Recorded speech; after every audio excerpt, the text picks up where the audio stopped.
La défiscalisation sera-t-elle prolongée? Prévue pour s'arrêter en 2025, les acteurs économiques et les loyalistes tirent la sonnette d'alarme. Il y a urgence, dit le MEDEF-NC. Et puis côté calendrier, la défiscalisation locale s'arrêtera fin 2025. Oui, 2025, sauf si le dispositif mis en place pour la première fois en 2002 est prorogé comme en 2007 et en 2017.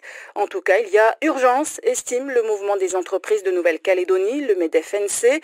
Des projets sont bloqués et pourraient bien échapper aux cailloux. Anne-Claire Lévesque. La Calédonie est déjà en retard, affirme le MEDEF-NC. Avec une échéance fin 2025, plusieurs investissements productifs sont bloqués pour des montants déjà conséquents, selon Alexandre Lafleur, président de la commission protection sociale du MEDEF. Et les cabinets de défiscalisation, en l'occurrence locaux, qui sont en contact justement avec les investisseurs, leur estimation est qu'on a une enveloppe à peu près de 10 milliards de projets qui sont en attente à l'heure actuelle. Plus tôt on avancera, mieux ça sera. Les risques, selon l'organisation patronale, mettre un frein au développement de l'économie locale et voir partir les investisseurs. En Polynésie, par exemple, où le dispositif est prolongé jusqu'en 2032, un délai qui conviendrait aux Calédoniens. Le gouvernement a commencé à travailler le sujet pour améliorer d'abord, puis prolonger le dispositif.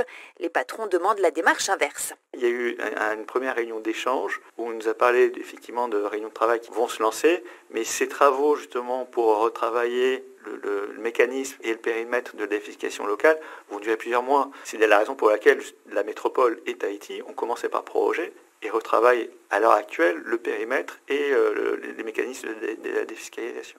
Les loyalistes sont arrivés en soutien. Le parti a déposé vendredi un projet de loi du pays sur le bureau du Congrès.